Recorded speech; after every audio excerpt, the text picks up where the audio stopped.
പ്രിയരെ, ഇത് പുലർകാല വിചിന്തനം.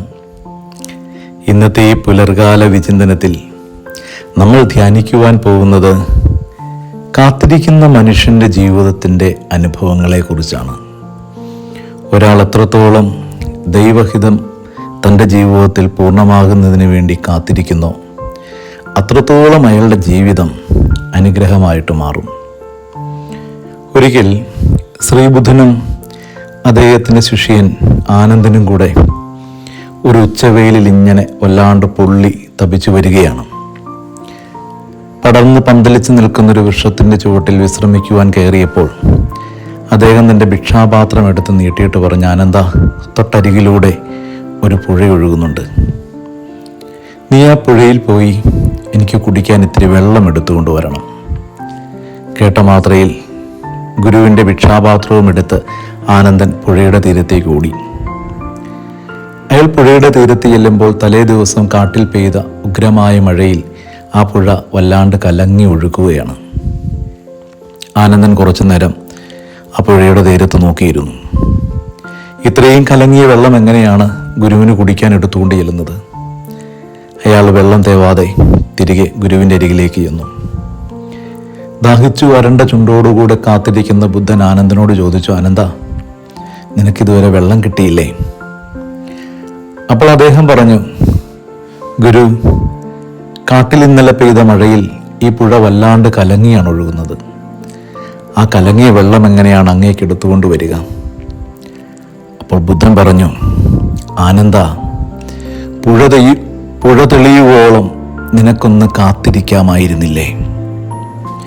ആനന്ദ, പുഴ തെളിയുവോളം നിനക്കൊന്ന് കാത്തിരിക്കാമായിരുന്നില്ലേ? നീ ആ പുഴയുടെ തീരത്ത് കാത്തിരുന്നെങ്കിൽ ആ വെള്ളം തെളിയുമായിരുന്നു. കണ്ണാടിയിൽ എന്ന പോലെ ആ പുഴയിൽ നിന്റെ മുഖം നിനക്ക് കാണാൻ കഴിയുമായിരുന്നു. കാത്തിരിക്കുന്നവൻ്റെ മുൻപിലൂടെ ഏത് കലങ്ങിയ പുഴയും തെളിമയോടെ ഒഴുകി വരും. എത്ര കൊടിയ തിരമാലയാണെങ്കിലും ഒരു നാൾ നിന്റെ കാൽപാദങ്ങളെ പുണരും വിധത്തിൽ ശാന്തമായി ഒഴുകി നിന്റെ തീരങ്ങളിലേക്ക് വരും. കാത്തിരിക്കാൻ മനസ്സുള്ള മനുഷ്യന്റെ മുമ്പിലെ അത് സംഭവിക്കുകയുള്ളെന്ന് മാത്രം. ബൈബിളിൽ കാത്തിരിപ്പ് കൊണ്ട് ജീവിതത്തെ വിജയിച്ച ഒരു വ്യക്തിയുടെ ജീവിതവും കാത്തിരിപ്പ് കൊണ്ട് തൻ്റെയും തൻ്റെ സന്താന പരമ്പരകൾക്കും നാശം വരുത്തിയ ഒരു വ്യക്തിയുടെ ജീവിതത്തെക്കുറിച്ചും ഞാൻ പറഞ്ഞു തരാം. അത് മറ്റാരുമല്ല, അബ്രഹാമാണ്. ദൈവത്തിൻ്റെ തോഴനായിരുന്നു അദ്ദേഹം. എല്ലാ സായാഹ്നങ്ങളിലും ദൈവം അദ്ദേഹത്തിൻ്റെ കൂടാരത്തിൽ വന്ന് അബ്രഹാത്തിൻ്റെ കൂടെ വർത്തമാനം പറഞ്ഞിരിക്കുമായിരുന്നു അത്രേ. ബൈബിൾ പറയുന്നതാണ്. അത്ര വിശുദ്ധമായൊരു ബന്ധമായിരുന്നു. ഒരു ദിവസം അബ്രഹാം കുഞ്ഞുങ്ങളില്ലാത്തതിനെ പ്രതി കരഞ്ഞിരിക്കുമ്പോൾ ദൈവം കുഞ്ഞുങ്ങളെ വാഗ്ദാനം ചെയ്തിട്ട് മടങ്ങിപ്പോയി. അബ്രഹാത്തിന് ആ ഒരൊറ്റ വാക്ക് മതിയായിരുന്നു. ദൈവം അബ്രഹാത്തോട് പറഞ്ഞു, ആകാശത്തിലെ നക്ഷത്രങ്ങൾ പോലെ, കടൽ തീരത്തെ മണൽത്തരികൾ പോലെ ഞാൻ നിനക്ക് മക്കളെ നൽകും. ദൈവത്തിൻ്റെ അധരങ്ങളിൽ നിന്ന് പൊഴിഞ്ഞ ഒരൊറ്റ വാക്ക് മതിയായിരുന്നു ആ വൃദ്ധന് തളരാതെ ശിഷ്ടജീവിതം കാത്തിരിക്കുവാനുള്ള ബലത്തിന്. അയാൾ പിന്നീട് ഒരിക്കലും തളർന്നതേയില്ല. പക്ഷെ സാറ, അവൾ കാത്തിരുന്നു. കാരണം നാട്ടുകാരുടെയും നാട്ടുകൂട്ടങ്ങളുടെയും മുഴുവൻ പരിഹാസത്തിന് വിധേയപ്പെട്ടതാണ് അവളുടെ സ്ത്രീത്വം. വന്ധി എന്നാണ് അവൾ ആ നാട്ടിൽ അറിയപ്പെടുന്നത്. പലരും കുത്തുവാക്കുകൾ പറയുമ്പോൾ കുഞ്ഞുങ്ങളില്ലാത്തവളെ എന്ന് അവളുടെ മുഖത്ത് നോക്കി വിളിക്കുന്നതിൻ്റെ പരിഹാസം മുഴുവൻ ചുട്ടനോവായ അവളുടെ മുമ്പിൽ കിടക്കുകയാണ്. ആ നോവിൽ നിന്നുകൊണ്ട് അവൾ അല്പം താൻ പോരുമയോടുകൂടെ ആയിരിക്കണം ഒരു കുഞ്ഞിൻ്റെ വരവിന് വേണ്ടി കാത്തിരുന്നത്. 6 മാസം കഴിഞ്ഞു, അടിവയറ്റിൽ ചലനമില്ല. 9 മാസമായി നാട്ടുകാർ കളിയാക്കാൻ തുടങ്ങി. 1 വർഷം പിന്നിട്ടു, ഒരു കുഞ്ഞുണ്ടാകുന്ന ലക്ഷണങ്ങളില്ല. 2 വർഷം പിന്നിട്ടു, 3 വർഷം പിന്നിട്ടു, കുഞ്ഞുണ്ടാകുന്ന ലക്ഷണമില്ല. ഒടുവിൽ സഹികെട്ട ആ സ്ത്രീ തൻ്റെ ഭർത്താവിനോട് പറഞ്ഞു, എനിക്കൊരു ദാസിയുണ്ട്, ഹാഗർ, നീ അവളെ എനിക്ക് വേണ്ടി സ്വീകരിക്കണം. എന്നിട്ട് അവളിൽ നിന്നൊരു കുഞ്ഞിനെ സൃഷ്ടിച്ച് എനിക്ക് താലോലിക്കാൻ എൻ്റെ കൈകളിൽ നീ വെച്ചു തരണം. അബ്രഹാം പരിഹാസം ഏറ്റുവാങ്ങി തളർന്നു പോയൊരു സ്ത്രീയുടെ കണ്ണുനീരിന് മുമ്പിൽ എതിര് പറയാൻ കഴിയാത്ത വിധത്തിൽ തളർന്നുപോയി. അയാൾ ഹാഗറിനെ സ്വീകരിച്ചു. ഒരു കുഞ്ഞുണ്ടായി. ഇസ്മായേൽ വളർന്നു വന്നു. കാലങ്ങൾ കഴിഞ്ഞപ്പോൾ ദൈവം വീണ്ടും അബ്രഹാത്തിന്റെ മുമ്പിൽ വന്നു. അബ്രഹാം ദൈവത്തിന്റെ ദൂതന് വേണ്ടി വിരുന്നൊരുക്കി.